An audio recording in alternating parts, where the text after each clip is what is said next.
Maggie Peterson. Maggie's death is the first, "how did you let this happen?" moment in the entire franchise. She's babysitting Andy, the little kid who won't stop talking about how his new good guy doll is alive. Any babysitter with half a brain would brush it off but still keep their guard up.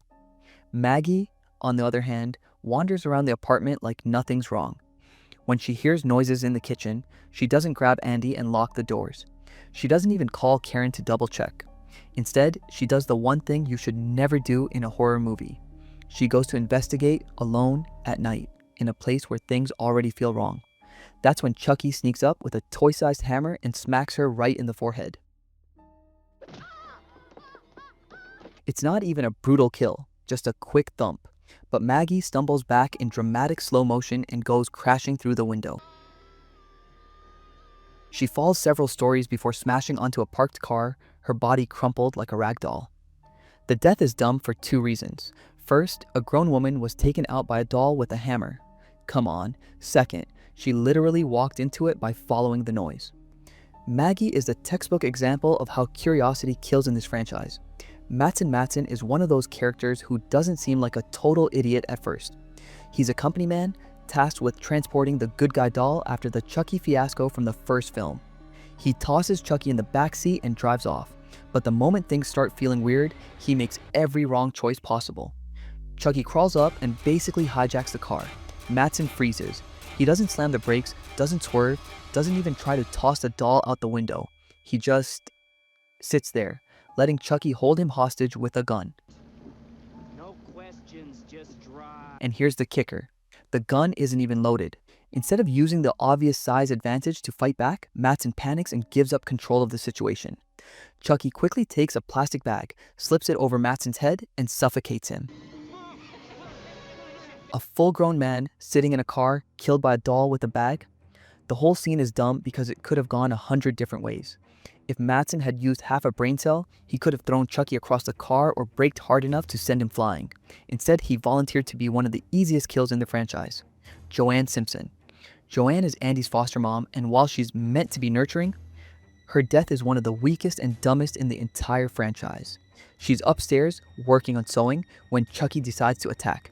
But instead of a tense showdown, we get nothing. The movie skips the actual kill entirely. 1 second Joanne is alive, and the next she's slumped over dead with sewing supplies around her. What makes this death dumb isn't just that it happens off screen, it's that we're expected to believe a grown woman couldn't fight off a doll long enough to make a sound. No screaming, no crashing, no resistance. She just quietly dies upstairs without anyone noticing. It's anticlimactic, lazy, and one of the least believable kills in the entire franchise. For a character who was supposed to be Andy's protector, she basically checks out of the movie without even trying. Grace Poole. Grace Poole runs the foster center, and when she finally comes face to face with Chucky, you'd think she'd handle it better than the kids. Nope.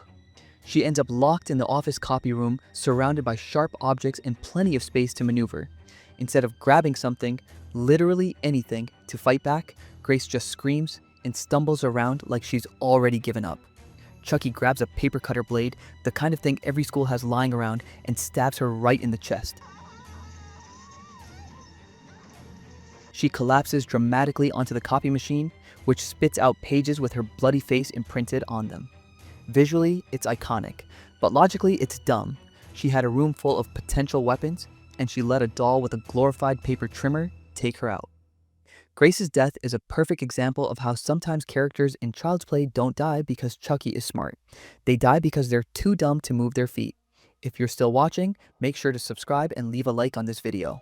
Garbage Man. This guy doesn't even get a name in the credits, he's just Garbage Man.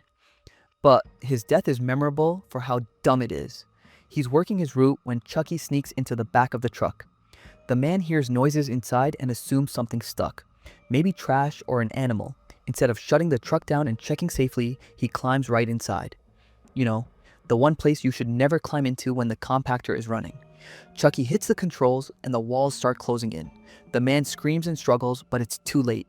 He's crushed alive, his body mangled into the pile of garbage. It's gruesome, but also stupid. Who climbs into an active garbage compactor without thinking twice? Chucky didn't need brains for this kill, the guy literally handed it to him. Colonel Cochran. Colonel Cochran is supposed to be the tough, no-nonsense leader of the military school Andy gets sent to. He's strict, disciplined, and supposedly hardened by years of service. But all it takes to kill him is seeing Chucky. When Chucky shows up and brandishes a knife, Cochran doesn't fight back, doesn't draw his weapon, doesn't even yell for help. He clutches his chest, gasps, and collapses from a heart attack. Dead on the spot. Chucky doesn't stab him, doesn't strangle him, doesn't lift a finger beyond showing up. Cochran kills himself through sheer fright. It's so anticlimactic it feels like a parody. A hardened military vet dropping dead because he couldn't handle the sight of a doll. This death is dumb, not just because it's easy for Chucky, but because it undercuts the entire character. The Colonel spends the whole movie intimidating kids and acting like he's in control, only to fold instantly when faced with a toy, Mr. Sullivan. Mr. Sullivan, the CEO of the Play Pals toy company, is the guy who signed off on bringing the good guy dolls back after all the chaos with Andy. You'd think the head of the company would take precautions when the infamous killer doll shows up in his office. Instead, Sullivan laughs it off like it's some kind of joke. Chucky doesn't waste time. He strangles Sullivan with a yo-yo cord and then shoves him backward through a giant glass window.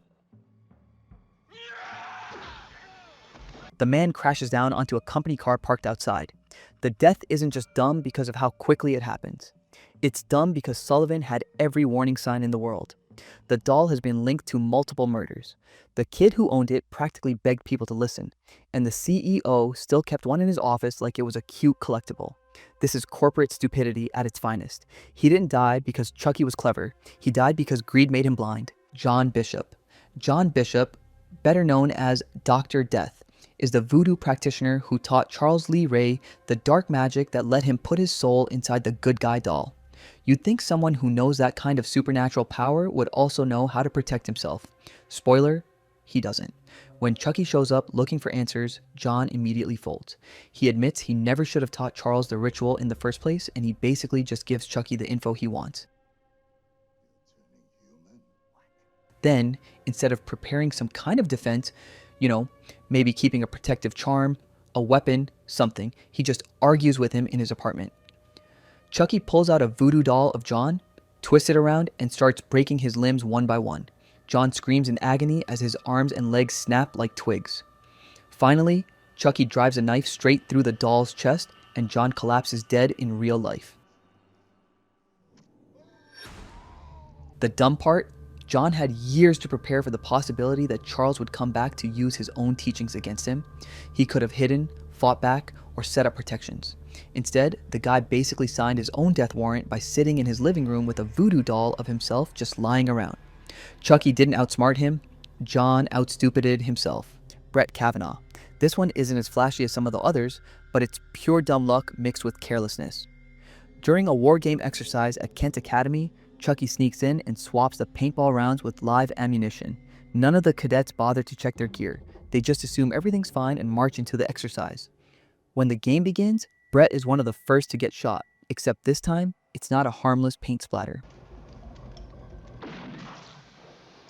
It's a live round right through the chest. He collapses, dead before he even knows what hit him. What makes this dumb is how easily avoidable it was. Nobody thought to double-check their weapons before pointing them at each other. Chucky didn't even need to be in the room when Brett died. The cadets basically killed their own friend because they didn't pay attention. Phil Simpson. Phil, Andy's strict foster dad, spends most of Child's Play 2 being skeptical, grumpy, and downright cruel to Andy. He ignores every warning, dismisses Andy's fear of Chucky, and constantly insists that it's all in Andy's head. By the time Chucky corners him in the basement, Phil is still in full denial mode. He goes down to investigate the noise, creeping around with zero real caution. When he finds the doll, it's already too late. Chucky rigs the basement stairs so Phil loses his footing, gets tripped, and ends up hanging upside down with his leg caught. Chucky strolls over, smirks, and says his famous line, "How's it hanging, Phil?" before snapping Phil's neck in one clean motion. The dumb part is how easily avoided this was. Phil spent the entire movie refusing to believe anything was wrong, even when weird stuff kept happening around him. If he had listened, taken Andy seriously or even just handled the basement situation with caution, he might have had a chance. Instead, his arrogance put him right into Chucky's hands. And Chucky didn't waste it. Madeline. By the time Cult of Chucky rolled around, the kill started leaning into psychological dumbness, and Madeline's is one of the clearest examples. She's a patient in the asylum where Nika is being held, and she's already unstable. Chucky takes advantage of that by swapping places with one of the good guy dolls she treats like a baby. Madeline actually cradles Chucky, rocks him, and willingly lets him get close. She even leans in to kiss him, completely blind to the fact that this is a doll with a history of mass murder. Chucky makes his move and kills her without breaking a sweat. Her death is dumb because it's rooted in denial. The doll's history is plastered across the news. Everyone knows what he's capable of, and Madeline still treats him like a child until the very last second. Clare. Claire's death is one of the most over the top in the franchise, but also one of the dumbest. She's strapped to a hospital bed in the asylum when Chucky bursts in.